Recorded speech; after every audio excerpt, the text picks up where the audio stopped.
You cannot be like those foolish men who ask for wisdom, but when God gives her to them, they get upset because they do not want it to be the spiritual mother who brings order and righteousness.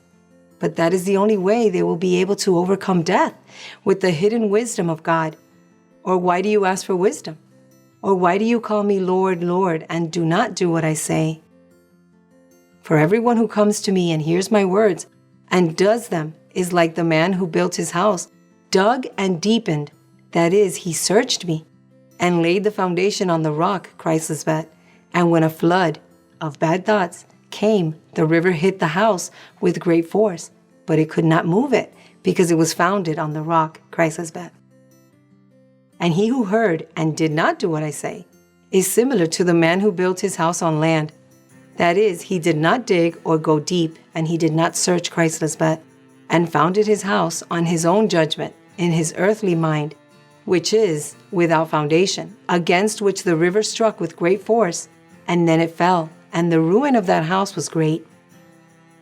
But if you have built your house on the rock, ChristLisbet, then you will be like me, that I sleep peacefully while any storm is rising, as it says of me in Mark 4:35-41. On that day when the night came, she said to them, "Let's go over to the other side." A figure of the other side of the Jordan, that is, move to another dispensation, a new covenant, according to the Spirit of God, MelquisedecLisbet. And dismissing the multitude, they took her as she was in the boat, and there were also other boats with her. Here are people who did not believe in the Antichrist, but they were aware of what I had to say.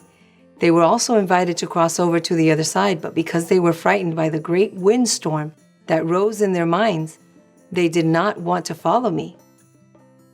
Look how it continues saying, "But a great windstorm arose, and the waves lashed the boat, so much that it began to flood." These are the thoughts of all those who disagree when they hear me speak in this new dispensation. But Jesus had fallen asleep in the back, resting her head on a pillow. They woke her up and said, "Master, do you not care that we are sinking?" Jesus got up and gave an order to the wind and said to the sea, "Silence, stay still," and everything was completely calm. A figure of shutting up the thoughts or throwing out the accuser who torments you day and night in my presence.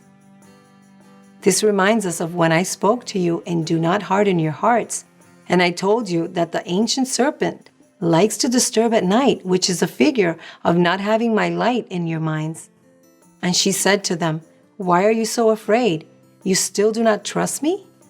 Then they feared with great fear and said to each other, "Who is this that even the wind and the sea obey her?"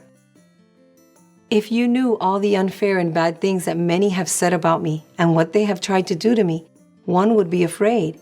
But my trust in God the Father Melchizedek is so great that nothing nor anyone can move me from the rest He has given me. And you should live like that too, trusting in God MelquisedecLisbet, because only in this way will you represent us well and dress me in fine linen. Because I say that by just coveting in the mind, which is flirting with thoughts of darkness, is the same as doing it physically, and have dirtied my white clothing. Amen.